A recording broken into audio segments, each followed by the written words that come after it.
Good morning, good afternoon and good evening, जो भी जिस समय लेक्चर देख रहा है। नो आज हम सप्लाई चैप्टर को, जब हमने पिछले चैप्टर में स्टार्ट किया था, हमने उसका पार्ट 1 देख लिया था।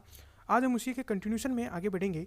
और पिछले वाले जो लेक्चर था हमारा, वहाँ पे हमने देख लिया था कि किस किस को सप्लाई हमें नहीं मानना है। तो उसमें पहली चीज़ आई थी, इम्पोर्ट ऑफ सर्विस को हमें सप्लाई, सॉरी, किस किस को सप्लाई मानना है, जबकि हमने सप्लाई की डेफिनेशन से ज़्यादा। तो हमने सबसे पहले देख लिया था import of service. Now second number पे हम देखने वाले हैं एक्टिविटीज स्पेसिफाइड इन शेड्यूल 1, यानी कि शेड्यूल 1 में जो एक्टिविटीज़ है उनको भी हमें सप्लाई मानना है, भले ही उनके साथ कंसिडरेशन ना हो। विदाउट ए कंसिडरेशन अगर वो सप्लाई करी जाती है तब भी हमें उन्हें जो है सप्लाई मानना है। नाउ अब हम देखते हैं वन बाय वन कि किस तरीके से ये होता है। तो सबसे पहले बात करें इंपोर्टेशन ऑफ सर्विस का, तो मैंने इसका एक चार्ट बनाया है।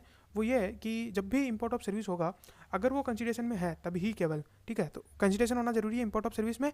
लेकिन whether in course of business और नॉट, बिजनेस में हो या नहीं हो, पर्सनल अगर आप फिर भी इंपोर्ट करते हो फॉर कंसिडरेशन, तो वहाँ पर भी जीएसटी लगेगा। हालांकि अब आपके मन में एक क्वेश्चन आ रहा होगा कि सर, जब हम जैसे कि मान लीजिए कि एक पर्सन है और एक यूएसए की कोई कंपनी है, लेट्स से कि नेटफ्लिक्स, तो वो सर्विस दे रही है, और वो सर्विस दे रही है इस इंडिविजुअल को। और साथ ही साथ यहाँ पे वो सर्विस किसकी देती है, वो सब्सक्रिप्शन की सर्विस देती है, जहाँ पे आप मूवीज़ वगैरह देख सकते हो। तो ऐसे में वो कंसिडरेशन भी दे रहा है। तो यहाँ पे रिवर्स चार्ज के अंदर, यानी इस पर्सन को सप्लाई मानते हुए इस पर्सन को गवर्नमेंट को टैक्स देना चाहिए था, जीएसटी देना चाहिए था, लेकिन ऐसा नहीं होता है ना। और तो इसीलिए यहाँ पे क्या हुआ कि इस पूरी फॉर्मेलिटी से बचने के लिए सरकार ने इनको एग्जाम्शन के अंदर ला रखा है, ठीक है। तो इस तरीके से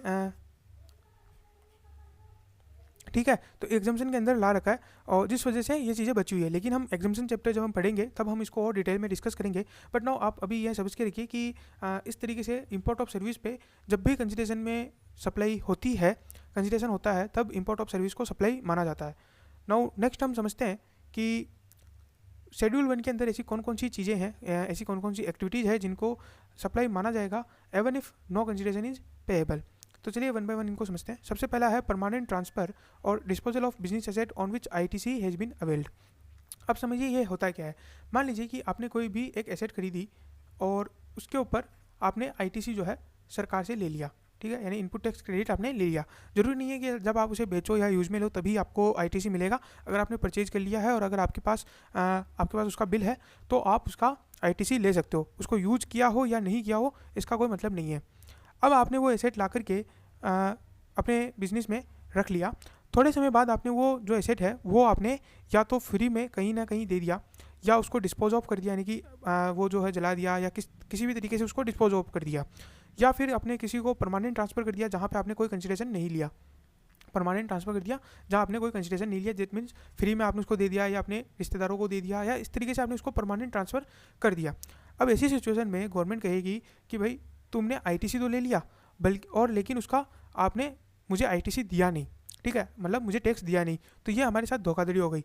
तो हम ये मानेंगे कि आपने इसको सप्लाई माना है, आपने इसको क्या किया है, सप्लाई किया है, और हम इसे सप्लाई मानते हुए इस पर जीएसटी लगाएंगे, क्योंकि आपने तो विदाउट कंसिडरेशन का फ़ायदा उठा लिया। आप अपने रिश्तेदारों को इनको बचेंगे, तो ऐसे में जो बिजनेसमैन होंगे उनमें तो कभी जीएसटी लगेगा ही नहीं, जो फाइनल कंज्यूमर है, क्योंकि वो बोलेंगे कि मैं इसे बिजनेस पर्पज़ के लिए ले रहा हूँ, और बाद में उसे अपनी फैमिली या फैमिली मेम्बर या अपने आप को ही जो है ट्रांसफ़र कर देंगे विदाउट कंसिडरेशन, और विदाउट कंसिडरेशन पे जीएसटी आएगा नहीं। तो इस तरीके से ये बेनिफिट ले सकते हैं। तो इन्होंने सरकार उनसे ज़्यादा चालाक निकली, और उन्होंने कहा कि अगर आप ऐसा कुछ करते हैं तो हम उसे permanent transfer of business asset में डालेंगे, जहाँ पे आपने आईटीसी लिया है हम उसे सप्लाई मानेंगे, और सप्लाई मान के उस पे ऊपर जीएसटी लगाएंगे, ठीक है, ताकि आप जो है इस तरीके का बेनिफिट ना ले सके। सेकेंड नंबर पे आया कि सप्लाईज बिटवीन रिलेटेड पर्सन और डिस्टिंक्ट पर्सन। तो रिलेटेड पार्टीज भी क्या होती है और डिस्टिंक्ट पर्सन क्या होते हैं, इनको हम अभी डिटेल में डिस्कस करेंगे कि इन दोनों का मीनिंग क्या है। उसके बाद यह आता है, लेकिन जब भी आप रिलेटेड पार्टी को सप्लाई करते हो तब भी हम मानेंगे कि अगर आप बिना कंसिडरेशन के भी सप्लाई कर रहे हो तब भी हम मानेंगे कि वो एक सप्लाई है, और उस पर हम जीएसटी लगाएंगे। ऐसा क्यों, मान लीजिए कि जैसे मैंने यहाँ पे बताया, यहाँ पे देखिए आईटीसी लेना ज़रूरी था और फ्री में आपने ट्रांसफ़र करना ज़रूरी था, लेकिन यहाँ आपने आईटीसी लिया हो या ना लिया हो तब भी हम मानेंगे कि ये सप्लाई है और उस पर हम जीएसटी लगाएंगे। ऐसा क्यों है, क्योंकि जब आप जो रिश्तेदार या जो आपके रिलेटेड पर्सन होते हैं या जो आपके डिस्टिंक्ट पर्सन होते हैं, इनको आप हमेशा फ्रीली सप्लाई करोगे, तो अगर आपने इनको जैसे फ्रीली सप्लाई कर दिया और अगर जीएसटी नहीं लगाया तो जैसे यहाँ पे आप आईटीसी क्योंकि फ्री है तो यहाँ आप आईटीसी ले नहीं पाओगे, और यहाँ आपने फ्री कर दिया तो यहाँ से फिर एक जो चेन है, ठीक है, क्योंकि आईटीसी की जो चेन चल रही थी वो चेन यहाँ पे टूट जाएगी। अगर आप कभी भी अपने रिलेटेड पार्टी और डिस्टिंक्ट पर्सन को भेज देते हो, सामान सप्लाई कर देते हो, तो ऐसे में वो चेन ना टूटे, इस वजह से सरकार ने कहा कि अगर आप रिलेटेड पार्टी या डिस्टिंक्ट पर्सन को भी सप्लाई कर रहे हो तब भी हम इसको सप्लाई मान के जीएसटी लगाएंगे। ट्रांसफ़र कर रहे हो, सेल कर रहे हो, तब भी हम इसको जो है जीएसटी मानेंगे। उसके बाद आता है कि सप्लाई ऑफ गुड्स बाई और टू प्रिंसिपल और टू एजेंट, मतलब बाई प्रिंसिपल टू एजेंट या टू प्रिंसिपल बाई एजेंट। तो ऐसा क्यों है? क्या होता है कि जैसे मान लेते हैं कि कोई पर्सन है और उस पर प्रिंसिपल एजेंट का रिलेशनशिप कब बनता है, जब वो पर्सन किसी और के कंट्रोल में माल बेच रहा है, यानी कि ये अपना माल इसको बेचता है और ये आगे इसको बेचता है, या इसके लिए ये माल कम्प्लीटली ये परचेज कर रहा है, यानी कि एजेंट के रूप में अगर ये अपने आप को डिनोट कर रहा है। तो अगर प्रिंसिपल और एजेंट एक दूसरे के साथ फ्री में भी ट्रांजेक्शन करते हैं तब भी हम उसे सप्लाई मानेंगे। ऐसा क्यों हुआ और उस पर जीएसटी लगेंगे, ऐसा क्यों हुआ? वापस से वही चीज़, क्योंकि अगर इन दोनों के बीच के ट्रांजेक्शन को हम सप्लाई मान के जीएसटी नहीं लगाते तो इन दोनों के बीच का ट्रांजेक्शन जो है वो सप्लाई चेन से ब्रेक हो जाता और वहाँ पे जो चेन चल रही थी आईटीसी की वो बीच में टूट जाती। इसीलिए इन्होंने क्या किया कि ये चीज़ें ब्रेक ना हो, क्योंकि जहाँ पे चेन ब्रेक हुई वहाँ पे फिर घोटाले और जो ब्लैक मनी है उनका खेल शुरू हो जाता है। तो इसलिए चेन ब्रेक ना हो और ये चेन चलती रहे ताकि किसी भी तरीके का जो जीएसटी में घपला ना हो सके, इस वजह से ये चीज़ें चलती है। तो जब भी प्रिंसिपल टू एजेंट अगर सप्लाई होती है तो वहाँ पे हम क्या मानेंगे, चाहे कंसिडरेशन में हो या ना हो, हम उसे सप्लाई मानेंगे, टैक्स लगाएंगे। फोर्थ नंबर पे importation of service from A related person from any of his other establishment outside India in the course of furtherance of business. तो यानी अगर आप जैसे मान लीजिए कि आपका यूएसए में कोई रिश्तेदार है, तो या तो कोई रिश्तेदार है, ठीक है, रिलेटेड पार्टी है, या फिर अगर आपका ही कोई एस्टेब्लिशमेंट है, जैसे मान लीजिए रिलायंस की एक अलग से एस्टेब्लिशमेंट वहाँ पे ओपन है, तो अगर उन दोनों से कोई भी चीज़ आती है आपके यहाँ पे और बिना कोई कंसिडरेशन आती है तब भी हम उसे सप्लाई मानेंगे और जीएसटी लगाया जाएगा, ऐसा, ठीक है। अब देखिए, क्योंकि ऐसा क्यों होता है, अगर आप ऐसा नहीं करोगे तो वो क्या करेंगे कि हर बार उसको क्या करेंगे कि जो इम्पोर्ट सर्विस हो रही है उसको वो रिलेटेड पार्टी दिखा दिखा करके और आप जो जीएसटी के बचाने लग जाएंगे। तो इसीलिए क्योंकि इंपोर्ट में ये पॉसिबल नहीं है तो सरकार ने कहा कि जितना भी इंपोर्ट होगा चाहे वो कंसिडरेशन से हो या ना हो, हम उसको जीएसटी दायरे में लेकर के आएंगे। बट यहाँ पे एक और चीज़ है कि अगर आप फ्री लेकर के आ रहे हो, विदाउट कंसिडरेशन ला रहे हो, तो यहाँ पे ये चीज़ याद रखना कि वो इन द कोर्स और फर्दरेंस ऑफ बिजनेस होना चाहिए, बिजनेस पर्पज़ के लिए होना चाहिए। अगर आप उसे पर्सनल पर्पज़ के लिए ला रहे हो तब हम रिलेटेड पार्टी से, अगर आप पर्सनल पर्पज़ के लिए ला रहे हो तो हम उसे नहीं मानेंगे, जीएसटी पर्पज़ के लिए सप्लाई नहीं मानेंगे, ठीक है। तो ये चारों चीज़ें हैं। बट यहाँ पे जब आप रिलेटेड पार्टी देखते हो तो रिलेटेड पार्टी में एक एक्सेप्शन है कि जो एम्प्लॉयर है और एम्प्लॉई है वो दोनों रिलेटेड पार्टी होते हैं। तो अगर एम्प्लॉय को कुछ 50,000 तक का सामान फ्री देता है तो हम उसे जीएसटी में काउंट नहीं करेंगे। ऐसा क्यों? क्योंकि एम्प्लॉयर कई बार एम्प्लॉय को दीपावली, होली, राखी या किसी और त्यौहार पर गिफ्ट वगैरह देते रहते हैं। तो ऐसे में अगर कोई भी गिफ्ट दिया जाता है एम्प्लॉयर के द्वारा, देखिए एम्प्लॉयमेंट के थ्रू है तो वो हम अदर चीज़ों में कवर करेंगे। बट अगर एम्प्लॉय को एम्प्लॉयमेंट के कॉन्ट्रैक्ट के अलावा, जैसे एम्प्लॉयमेंट का कॉन्ट्रैक्ट था कि हम तुझे 50,000 की सैलरी देंगे, इसके अलावा कुछ नहीं मिलेगा, अब उस 50,000 के अलावा भी अगर कुछ गिफ्ट दिया जा रहा है एम्प्लॉय को तो भी जीएसटी पर्पज़ के लिए उसको क्या करेंगे, 50,000 तक का जीएसटी पर्पज़ के लिए उसको सप्लाई नहीं मानेंगे और हम उसको वो कर देंगे, एग्जाम कर देंगे। नो, रिलेटेड पार्टी क्या होती है अभी हमने देखा क्लोज 2 में और क्लोज 4 में भी, जहाँ इंपोर्ट है तो वहाँ पर भी हमने रिलेटेड पार्टी का रेफरेंस देखा था। तो रिलेटेड पार्टी होती क्या है उसको समझते हैं। तो कोई कंपनी है मान लीजिए या कोई बिजनेस है, तो अगर उस बिजनेस का अगर ऑफिसर है या डायरेक्टर है तो उसे हम रिलेटेड पार्टी मानेंगे। या फिर पार्टनरशिप फर्म है तो पार्टनर को, जितने भी पार्टनर है वो एक दूसरे से रिलेटेड होंगे और पार्टनरशिप फर्म का पार्टनर रिलेटेड रहेगा। उसके जितने भी एम्प्लॉयर और एम्प्लॉय है वो एक दूसरे के रिलेटेड है, यानी कि कोई कंपनी है, अब वो एम्प्लॉयर है और उसने अगर यहाँ पे 1000 एम्प्लॉय कर रखे हैं तो वो 1000 ही एम्प्लॉय उसके कंपनी के रिलेटेड पार्टी माने जाएंगे। उसके बाद बात करते हैं डायरेक्टली और इनडायरेक्टली होल्ड और कंट्रोल 25% और मोर वोटिंग पावर। तो यानी कि अगर एक कंपनी किसी और कंपनी में 25% से ज़्यादा या 25% तक वोटिंग पावर होल्ड करती है तो वो कंपनी, ये दोनों कंपनियाँ क्या होगी, रिलेटेड पार्टी मानी जाएगी। उसके बाद ये एक दूसरे को कंट्रोल कर रही है, ठीक है। यहाँ पे तो वोटिंग शेयर था, अब कंट्रोल किसी और तरीके से भी हो सकता है कि कंट्रोल जो है लोन दिया हुआ है और बोला गया है कि मैं तुझे तेरे 50% डायरेक्टर्स को कंट्रोल वोटिंग जो है, सॉरी 50% जो डायरेक्टर है वो मैं खुद अपॉइंट करूँगी, इतना अगर इसका डोमिनेंस है तो ऐसे में भी कंट्रोल माना जाएगा। तो कंट्रोल किसी भी तरीके से हो सकता है, बट हाँ अगर आप देखो तो 50% से ज़्यादा अगर शेयर है तो वो रिलेटेड माना जाएगा। उसके बाद आता है बोथ ऑफ देम डायरेक्टली और indirectly control by third person, यानी कि दो कंपनियां हैं, कंपनी और इन दोनों को एक third person mister A control कर रहा है। तो ये दोनों देखिए, ये मिस्टर ए और कंपनी तो रिलेटेड है ही, लेकिन ये दोनों कंपनियां भी एक दूसरे से रिलेटेड मानी जाएगी। उसके बाद है टुगेदर दे डायरेक्टली और इनडायरेक्टली कंट्रोल थर्ड पर्सन। आप समझ गए होंगे कि ये दोनों कंपनियां मिलकर के किसी थर्ड पर्सन को अगर कंट्रोल कर रही है तो ये दोनों भी रिलेटेड मानी जाएगी। जैसे मान लीजिए इसके पास है 20% और इसके पास है 30%, तो ये दोनों मिलकर के है ना कंट्रोल कर रही है, तो वहाँ पर वो दोनों कंपनियाँ भी रिलेटेड पार्टी मानी जाएगी। नाउ डिस्टिंक्ट पर्सन किसे माना जाता है, डिस्टिंक्ट पर्सन किसे माना जाता है, तो सिंपल सी इसके डेफिनेशन है, मैं एक लाइन में अगर बताऊँ तो सेम पेन पे डिफरेंट रजिस्ट्रेशन। तो देखिए जीएसटी के अंदर वैसे भी जितने स्टेट है उतने ही रजिस्ट्रेशन लेना आपको कंपलसरी है, यानी कि आपको हर स्टेट में अलग अलग रजिस्ट्रेशन लेना पड़ेगा। तो ये तो हो गया, और आपको वो जितने भी रजिस्ट्रेशन है वो सेम पेन पे लेना पड़ेगा। तो वो जो रजिस्ट्रेशन है वो तो हो गए डिस्टिंक्ट पर्सन। इसके अलावा अगर आप सेम स्टेट में भी एक से ज़्यादा रजिस्ट्रेशन सर्टिफिकेट लेते हो, आरसी यानी रजिस्ट्रेशन सर्टिफिकेट लेते हो फॉर अलग अलग बिजनेस, वैसे लेना ज़रूरी नहीं है। अगर मान लीजिए आपके पास दो बिजनेस है, एक है ऐसी एक है इलेक्ट्रॉनिक शॉप और एक है आपके पास होटल, तो उन दोनों का अलग अलग रजिस्ट्रेशन लेना वैसे ज़रूरी नहीं है, बट आपके अपने सुविधा के लिए अगर आप दो रजिस्ट्रेशन लेते हो फॉर सेम स्टेट, तो वो दोनों जो रजिस्ट्रेशन है, दोनों जो पार्टीज है, दोनों जो बिजनेस है, वो एक दूसरे के लिए डिस्टिंक्ट पर्सन होगा। तो अगर आप इलेक्ट्रॉनिक आइटम उठा करके होटल में लगाओगे एसी वगैरह या गीजर वगैरह, तो फिर इन दोनों को सप्लाई माना जाएगा। फ्री में भी लगा रहे हो क्योंकि आपका खुद का एस्टेब्लिशमेंट था, फिर भी उसे सप्लाई माना जाएगा, जीएसटी देना पड़ेगा गवर्नमेंट को, और यहाँ पे आप आईटीसी ले सकते हो, ठीक है। तो ये चीज़ मानिए। अगर आप इन दोनों को एक ही मानते हो, एक ही रजिस्ट्रेशन लेते हो और वहाँ पे आप बताते हो कि मैं दो बिजनेस करता हूँ, एक है इलेक्ट्रॉनिक का और एक है होटल का, तब कोई दिक्कत नहीं है, आप फिर ट्रांसफर करो, फिर आपके ऊपर जीएसटी नहीं लगेगा क्योंकि फिर ये दोनों बिजनेस एक है, ठीक है। तो वो कोई दिक्कत नहीं है, क्योंकि देखिए फिर आपके मन में आएगा कि सर यहाँ पे उन्होंने यूज़ कर लिया और यहाँ पे यूज़ जो, तो देखिए यहाँ पे जो यूज़ किया है और यहाँ पे आईटीसी ले लिया, तो देखिए यहाँ पर भी अगर वो कोई ऐसी या कुछ चीज़ें परचेज करता तो ऑफकोर्स उसे बिजनेस पर्पज़ में यूज़ कर रहा है, तो आईटीसी वैसे भी उसको मिल जाता। तो इसलिए अलाउ किया गया है जब आप सेम रजिस्ट्रेशन सर्टिफिकेट पे एक दूसरे को ट्रांसफ़र करते हो तो। और वैसे भी सेम रजिस्ट्रेशन सर्टिफिकेट पे जब ट्रांसफ़र होता है तब गवर्नमेंट को ये पता लगाना वैसे भी बहुत मुश्किल हो जाता है कि ये ऐसी कहाँ पे यूज़ हो रहा है। तो इट इज़ नॉट मतलब पॉसिबल कि आपसे जीएसटी जो है कलेक्ट किया जाए सप्लाई मान करके, क्योंकि ये पॉसिबल है ही नहीं। तो ये चीज़ याद रखिएगा।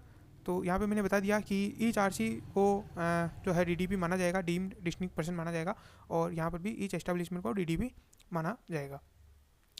अब बात करते हैं क्लासिफिकेशन ऑफ गुड्स और सर्विसेज। तो यहाँ पे देखिए क्लासिफिकेशन ऑफ गुड्स नहीं है तो यहाँ पे ये जो मेन चीज़ है ये है कि कौन से गुड्स को मतलब किसको गुड्स माना जाएगा और किसको सर्विसेज माना जाएगा। तो देखिए वैसे तो गुड्स और सर्विसेज हमने डेफिनेशन में क्लियर कर लिया था, बट कई जगह डाउट आता है, तो वो डाउट ना रहे इस वजह से सरकार ने क्या किया कि सेक्शन 7 में एक और क्लोज ऐड कर दिया 1A, और 1A ऐड करके कि इन्होंने बता दिया, क्लियर कर लिया कि इनको आपको हमेशा गुड्स ही मानना है और इनको हमेशा आपको सर्विस ही मानना है। भले ही आपको लगे कि नहीं ये तो गुड्स है और आपको लगे कि ये तो सर्विस है, इसको ऐसे गुड्स, लेकिन हमने कह दिया कि ये गुड्स है तो आपको गुड्स ही मानना है, भले ही आपको लग रहा हो वो सर्विस है। सिमिलरली अगर आपको लगता है कि वो सर्विस है, वो आपको लगता है कि वो गुड्स है बट हमने कह दिया कि वो सर्विस है, तो आपको सर्विस ही मान करके चलना है। ऐसी कौन सी ट्रांजेक्शन है, तो वो शेड्यूल 2 के अंदर दिए गए हैं वो सारे ट्रांजेक्शन। तो चलिए समझते हैं 1 बाय 1 इनको। एक है ट्रांसफ़र ऑफ गुड्स। अब इनमें देखिए ये मैंने हेडिंग ली है, इनमें बाइफरकेट मैंने इनको किया है, बाद में हम इनको 1 बाय 1 इनको आराम से समझेंगे। तो यहाँ पे आपको केवल समझ के रखना है कि ट्रांसफ़र ऑफ गुड्स के केस में क्या होगा, लैंड एंड बिल्डिंग के केस में क्या होगा, क्योंकि इमूवेबल प्रॉपर्टी, अब इमूवेबल प्रॉपर्टी है तो लोग समझेंगे कि यार ये तो सर्विस है, तो ऐसे में क्या चीज़ गुड्स है क्या चीज़ सर्विस है वो यहाँ पे ट्रीटमेंट और प्रोसेस। जब जैसे मान लीजिए आप अपनी कोई मोटरसाइकिल लेकर के जा रहे हो, अगर उस पर कोई ट्रीटमेंट किया जाता है, जैसे उसका पंचर बनाया जाता है, तो उसको क्या मानेंगे, सर्विस मानेंगे, गुड्स मानेंगे। अब वहाँ पर मान लीजिए कि एक टायर का पूरा टायर चेंज कर दिया गया, तो हालांकि वो है तो ट्रीटमेंट, अब आप कहोगे कि टायर तो गुड्स माना जाएगा और उसकी जो सर्विस है उनको अलग अलग करेंगे, तो वैसे में क्या चीज़ें होगी। फिर आता है ट्रांसफ़र और बिजनेस एसेट। तो जब आप बिजनेस एसेट ट्रांसफ़र करते हो, जैसे मैंने आपको बताया था, आपकी जो बिजनेस एसेट का मतलब हो गया गुड्स हो गई, आपने कोई भी ऐसी चीज़ खरीदी है जिसका आप बिजनेस में यूज़ करने वाले थे, तो वो सारी बिजनेस एसेट को अगर आप ट्रांसफर करते हो तो क्या होगा, सप्लाई ऑफ सर्विस किस किस को माना जाएगा, कंपोजिट क्या होता है और वो उसमें क्या होगा, और सप्लाई ऑफ गुड्स में कौन कौन सी चीज़ें हमेशा सप्लाई ऑफ गुड्स मानी जाएगी। वन बाय वन हम इनको डिस्कस करेंगे। तो चलिए देखते हैं। सबसे पहले आता है ट्रांसफ़र ऑफ गुड्स के सिचुएशन। तो ट्रांसफ़र ऑफ गुड्स में किनको ट्रांसफ़र ऑफ गुड्स माना जाएगा कंपलसरी और किनको नहीं, वो हम देख लेते हैं। तो सबसे पहले अगर आप टाइटल ट्रांसफ़र करते हो, मैं इनको एक साथ लेता हूँ। अगर आप टाइटल ट्रांसफ़र करते हो तो हमेशा उसको गुड्स ही माना जाएगा। टाइटल ट्रांसफ़र करने का मतलब है कि आप उसको बेच रहे हो, आप उसको दे रहे हो, ठीक है। आप उसको एक टाइटल दे रहे हो, यानी कि आपसे गुड्स का ओनर कौन है, जो सामने वाली पार्टी है, तो वो हमेशा ट्रांसफ़र ऑफ गुड्स माना जाएगा, सप्लाई ऑफ गुड्स माना जाएगा और गुड्स का प्रोविज़न उस पर लगेंगे। सेकेंड नंबर पे आता है कि जब आप राइट इन गुड्स और अनडिवाइडेड शेयर ट्रांसफ़र कर रहे हो, ठीक है। अनडिवाइडेड शेयर क्या होता है, जैसे मान लीजिए कि हम 3 दोस्तों ने, जब हम हॉस्टल में रहते थे, मान लीजिए कि हम 3 दोस्तों ने मिलकर के एक लैपटॉप परचेज किया फॉर वीडियो क्लासेज, ठीक है। अब ऑनलाइन का ज़माना है, तो हमने 3 दोस्तों ने मिलकर के एक लैपटॉप परचेज किया। उनमें से एक दोस्त का सडनली कहीं जॉब लग गई या कुछ सडनली उसको जाना पड़ा। अब वो ये बोलता है कि इस लैपटॉप का मुझे हिस्सा दो, ठीक है। तो अब हम बोलेंगे कि लैपटॉप तुम ले जा नहीं सकते और तोड़ के तो हम दे नहीं सकते तुमको, तो अब इसका क्या करें। तो हमने एक थर्ड पर्सन को और देखा जो हमारा ही कॉमन फ्रेंड था। हमने उसको कहा कि ये जा रहा है तो तुम हमारे साथ रहो और इस लैपटॉप को भी तुम भी यूज कर लेना। तो ये जो लैपटॉप का अनडिवाइडेड शेयर है जो हमने इस पर्सन को ट्रांसफ़र किया, यानी कि वो क्या करेगा, वो जैसे मान लीजिए लैपटॉप आया था हमारे 30,000 का, 10,000 हम तीनों ने लगाए, तो जो थर्ड पर्सन है वो क्या करेगा, 10,000 इस पर्सन को देगा कि ये तुम्हारा 10,000 लो, तुम जाओ, और इसने अब 10,000 दे दिया तो इसका 1/3 शेयर इस लैपटॉप में आ गया। तो ये जो अनडिवाइडेड शेयर ट्रांसफ़र किया गया है राइट इन गुड्स का, उसको हमेशा क्या होगा, सर्विस माना जाएगा। यानी कि ये जो 10,000 इसको ट्रांसफ़र किया गया है इस थर्ड पार्टी को, इस पर्सन को जो जा रहा था, उसको जो 10,000 ट्रांसफ़र किया, उस पर जो जीएसटी आएगा वो कौन सा जीएसटी आएगा, वो सप्लाई ऑफ सर्विस का जीएसटी आएगा। उसके सप्लाई ऑफ सर्विस का टर्म्स और कंडीशंस अप्लाई होंगे। अब अगर मान लीजिए जैसे हायर परचेज होता है, जब आपने देखो इंस्टॉलमेंट परचेज जो होती है, यानी कि फ्यूचर यूज में, फ्यूचर में टाइटल ट्रांसफ़र होगा, आप अभी पेमेंट करते जाइए, तो वैसे केस में भी उसको गुड्स ही माना जाएगा।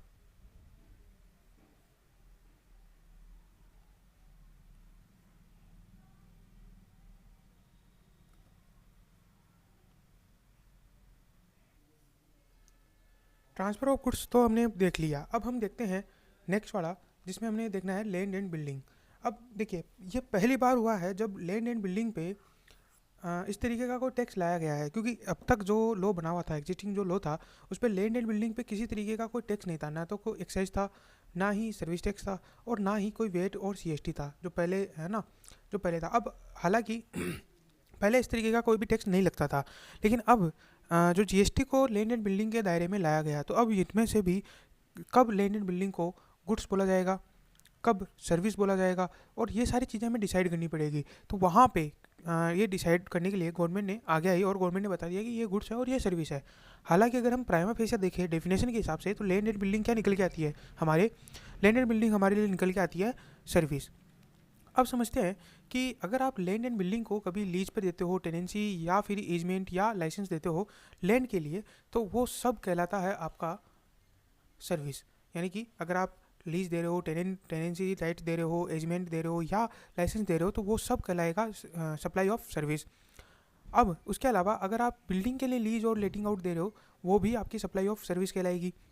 लेकिन अगर आप लैंड एंड बिल्डिंग को ट्रांसफ़र कर रहे हो, ठीक है, तब भी वो सप्लाई ऑफ सर्विस कहलाएगी। यानी लैंड एंड बिल्डिंग से रिलेटेड ऑल द ट्रांजेक्शन, चाहे आपने उसको लीज पे दिया हो, रेंट पे दिया हो या ट्रांसफ़र कर रहे हो परमानेंटली, वो हर ट्रांजेक्शन सर्विस ही कहलाएगा। क्योंकि यहाँ पे देखिए, कई बार क्या होता है, लोगों के दिमाग में आता है यार लैंड एंड बिल्डिंग तो गुड्स है, बिल्डिंग तो एक गुड्स है, ठीक है, हालांकि इमूवेबल है लेकिन वो गुड्स तो है ना। तो यहाँ पे ये चीज़ याद रखना है कि लैंड एंड बिल्डिंग को हमेशा सर्विस मान करके ट्रीट करना है, सप्लाई ऑफ सर्विस मान करके ट्रीट करना है। चलिए आगे बढ़ते हैं। ट्रीटमेंट और प्रोसेस। अब देखिए, जब भी ट्रीटमेंट और प्रोसेस होगा और वो किसी और पर्सन के गुड्स पे होगा, है ना, तो इसका मतलब क्या होगा कि जैसे मान लीजिए आपकी कोई बाइक ख़राब हो गई, उस पर कोई ट्रीटमेंट किया जा रहा है या कोई प्रोसेस की जा रही है, या फिर आप मान लीजिए कि आप कोई एक मान लीजिए आप एक लकड़ी लेकर के जा रहे हैं, ठीक है, रॉ मटेरियल लकड़ी है, उस पर आप किसी तरीके की प्रोसेसिंग करवा करके उसे आप एक मंदिर में बनवाते हैं, ठीक है, मंदिर की तरह आप उसके बनवाते हैं। तो ऐसे में ये जो ट्रीटमेंट और प्रोसेस है जो कि चीज़ों को चेंज कर रहा है, ठीक है। लकड़ी को उसने मंदिर में चेंज कर दिया, या पत्थर लेकर के जाते हैं, पत्थर को उसने एक मूर्ति में चेंज कर दिया। तो इस तरीके की जो ट्रीटमेंट और प्रोसेस है उसे हम क्या मानेंगे? देखिए, अगर आप जाओगे और ये लकड़ी लेकर के गए और ये मंदिर बन गया, ठीक है, तो अब आप क्या सोचोगे कि यार मुझे इससे मिला क्या है? मुझे मंदिर मिला है, और अगर मंदिर मिला है तो ये गुड्स हुआ। तो यहाँ पे डाउट को क्लियर करते हुए उन्होंने कहा कि उसे हम सर्विस मानेंगे। अब हालांकि जैसे मान लीजिए कि आप ये ट्रीटमेंट और प्रोसेस चल रहा था, इस दौरान इस पर कुछ और गुड्स भी अप्लाई हुए, तब भी उसे पूरा क्या पूरे कॉन्ट्रैक्ट को हम क्या मानेंगे? सर्विस का कॉन्ट्रैक्ट ही मानेंगे, और सप्लाई ऑफ सर्विस मान करके ट्रीट करके हम उस पर जीएसटी का कैलकुलेशन करेंगे। आगे देखते हैं ट्रांसफ़र ऑफ बिजनेस एसेट। तो ट्रांसफ़र ऑफ बिजनेस एसेट में हम कई बार टेम्प्रेरी ट्रांसफ़र भी कर सकते हैं, यानी कि हमने आज दिया और कल वापस ले लिया, 1-2 महीने में, 1-2 साल में टेम्प्रेरी ट्रांसफ़र भी हम कर सकते हैं, परमानेंट ट्रांसफ़र कर सकते हैं, या फिर एज ए गोइंग कंसर्न हम उसे ट्रांसफ़र कर सकते हैं। गोइंग कंसर्न अगर आपने सुना हो 11th-12th में, ये हमारी एक अकाउंटिंग जो था वो था, अकाउंटिंग एग्जाम्पशन थी, one of the accounting exemption थी, ठीक है। तो गोइंग कंसर्न का मतलब क्या हुआ कि जैसे मेरे पास कई सारी बिल्डिंग्स थी, मशीनरीज थी, स्टॉक पड़ा हुआ था, सब कुछ था, मैंने कंप्लीट बिजनेस ही किसी और पर्सन को ट्रांसफ़र कर दिया। तो यहाँ पे वो लैंड भी ट्रांसफ़र हो गई, बिल्डिंग भी ट्रांसफ़र हो गई, एसेट सारी ट्रांसफ़र हो गई, स्टॉक ट्रांसफ़र हो गया, हर चीज़ ट्रांसफ़र हो गई। तो ये जो ट्रांसफ़र हुआ इसको क्या मानेंगे? तो देखिए, जब भी टेम्प्रेरी ट्रांसफ़र होगा, यानी कि 1-2 साल के लिए ट्रांसफ़र होगा, है ना, उसको हम सर्विस मानेंगे। देखिए, पहली बात है सप्लाई होना चाहिए, अगर सप्लाई है तो टेम्प्रेरी ट्रांसफ़र को हम सर्विस मानेंगे। दूसरा, परमानेंट ट्रांसफ़र हमेशा गुड्स कहलाएगा। तीसरी बात, गोइंग कंसर्न में अगर ट्रांसफ़र किया है तो ये यहाँ पे याद रखने कि ये सारी चीज़ें अभी हमने गुड्स मानी थी, ठीक है, ये सारी चीज़ें गुड्स है, लेकिन अगर इसको going as a going concern आप ट्रांसफ़र करते हो तो हम उसे सर्विस मानेंगे। तो ये एक मोस्ट इंपॉर्टेंट चीज़ है कि जब भी गोइंग कंसर्न के अंदर कोई बिजनेस ट्रांसफ़र होता है, बिजनेस एसेट ट्रांसफ़र होती है, तो हम उसे क्या मानते हैं? सॉरी, हम उसे मानते हैं सर्विसेज। नाउ नेक्स्ट नंबर पे आता है कंपोजिट सप्लाई। अब कंपोजिट सप्लाई को क्या कहते हैं, या कंपोजिट सप्लाई क्या होती है, ये हम वैसे नेक्स्ट लेक्चर में देखने वाले हैं। बट नाउ अभी के लिए मैं आपको बता देता हूँ, कंपोजिट सप्लाई का मतलब होता है जहाँ पे 2 या 2 से ज़्यादा सप्लाई हो रही है, और दोनों सप्लाई जो है, मतलब उनमें से एक सप्लाई का कोई डोमिनेंट पोजीशन नहीं है, बल्कि वो उसके साथ आएगा ही आएगा। ऐसा क्यों? जैसे मान लीजिए कि अगर आप फ़ोन खरीदते हैं तो फ़ोन के साथ फिक्स है कि चार्जर आना ही है, ठीक है। ये चार्जर जो है और फ़ोन जो है, ये कंपोजिट सप्लाई कहलाएगा, यानी कि 2 सप्लाई हो गई, फ़ोन अलग चार्जर अलग, और चार्जर को फ़ोन के साथ आना ही है, ठीक है। पहले फ़ोन के साथ ईयरफोन आते थे, तो वो भी एक कंपोजिट सप्लाई हो गया। तो इस तरीके की जो चीज़ें हैं वो कंपोजिट सप्लाई होती हैं। अब 2 कंपोजिट सप्लाई, एक है वर्क्स कॉन्ट्रैक्ट और एक है रेस्टोरेंट। अब वर्क्स कॉन्ट्रैक्ट क्या होता है समझिए। वर्क्स कॉन्ट्रैक्ट क्या होता है कि जब आपकी इमूवेबल प्रॉपर्टी है उस पर अगर आप काम करवाते हैं, जैसे अगर आपकी मूवेबल प्रॉपर्टी है तो उसमें हमने देखा था ट्रीटमेंट और प्रोसेस, इसे हम बोलते हैं जॉब वर्क, ठीक है। लेकिन अगर आप मान लीजिए ये आपकी एक बिल्डिंग है और इस बिल्डिंग के ऊपर आप बोलते हो कि हमारा इसका मेंटेनेंस का पूरा कॉन्ट्रैक्ट ले लो 1 साल का, तो ये कहलाता है वर्क कॉन्ट्रैक्ट। या इस पूरे को आपको कलर करना है तो ये क्या कहलाएगा? वर्क्स कॉन्ट्रैक्ट कहलाएगा। तो हमेशा जो वर्क्स कॉन्ट्रैक्ट है वो हमेशा सर्विस कहलाएगा, सप्लाई ऑफ सर्विस कहलाएगा, और उसको सप्लाई ऑफ सर्विस मान करके ही जीएसटी का आगे कैलकुलेशन करना, फर्दर आगे आपको बढ़ना है। अब जब रेस्टोरेंट आता है, अब रेस्टोरेंट में क्या दिक्कत है, जैसे रेस्टोरेंट में आप सर्विस भी सप्लाई कर रहे हो, ठीक है, फूड वगैरह की, है ना, खाना वगैरह प्रिपेयर, कई बार इसमें गुड्स भी प्रिपेयर दिया जाता है एज सच। जैसे गुड्स में मतलब जैसे कि हो सकता है केले दिए जा रहे हैं, फल फ्रूट्स दिए जाते हैं, है ना, कई बार वाइन, है ना, इस तरीके के भी जो है गुड्स दिए जाते हैं, तो वो as it is goods provide कर दिए जाते हैं। तो ये हो जाता है कंपोजिट सप्लाई, जहाँ सर्विस प्लस गुड्स दोनों प्रोवाइड करवाए जा रहे हैं। तो इसको हम बोलेंगे कि फिर भी ये हमेशा सप्लाई ऑफ सर्विस ही माना जाएगा। नाउ नेक्स्ट देखते हैं कि किनको हमेशा सप्लाई ऑफ सर्विस माना जाता है। ज़्यादा आपको चूज अपार्ट नहीं करना है, सीधा सप्लाई ऑफ सर्विस मान लेना है। सबसे पहली रेंटिंग ऑफ इमूवेबल प्रॉपर्टी, पहला।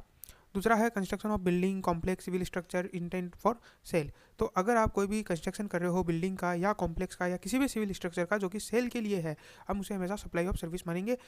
अब देखिए, यहाँ पे आपको कुछ नहीं करना है कि नहीं यार सर ये तो ये ऐसा है, कुछ नहीं।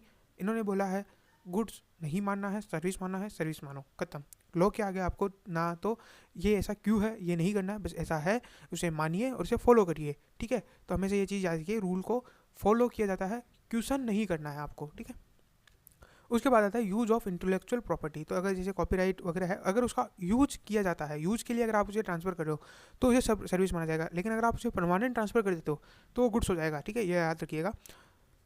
उसके बाद आते हैं agreeing to the obligation to refrain from एक एक्ट और टू टॉलरेट एन एक्ट और ए सिचुएशन और टू डू एन एक्ट। यानी अगर आप कोई चीज़ टॉलरेट कर रहे हो या चीज़ को या फिर किसी ऑब्लिगेशन को मतलब ले रहे हो, ठीक है, एग्री कर रहे हो किसी ऑब्लिगेशन को, या फिर कोई काम कर रहे हो, उन तीनों को हम सर्विस ही मानेंगे। फोर्थ नंबर पे development, design, programming ETC of customize software. ठीक है, तो जो कस्टमाइज सॉफ्टवेयर है इनको हम सर्विस में गिनेंगे, लेकिन जो प्री पैक्ड सॉफ्टवेयर है, ठीक है, जो प्री पैक्ड है वो हमेशा गुड्स के अंदर आएंगे। ठीक है, हालांकि अब आपके सर ये भी तो सर्विस है, उसका दिमाग लग रहा है ये गुड्स कैसे हो सकता है वगैरह वगैरह, बट नहीं, सर्विस हाँ गुड्स कैसे हो सकता है, बट प्री पैक्ड सॉफ्टवेयर है हमेशा गुड्स आएंगे, और जो कस्टमाइज सॉफ्टवेयर है जो आप अपने हिसाब से बनाते हो वो हमेशा सप्लाई ऑफ सर्विस में आएंगे। लास्ट नंबर पे transfer of right to use any goods, ये हमने फर्स्ट पॉइंट में भी देख लिया था। उसके बाद तो ये हमने आज का लेक्चर देखा। कल का लेक्चर वो हम कल से कंटिन्यू करेंगे, यानी कि वो जो टॉपिक हम कल कंटिन्यू करेंगे। आज का वीडियो बस इतना ही रखते हैं। Thank you very much for listening us, thank you. ठीक है, और लाइक शेयर एंड सब्सक्राइब आपको पता है आप कर दीजिएगा। And good day, good bye.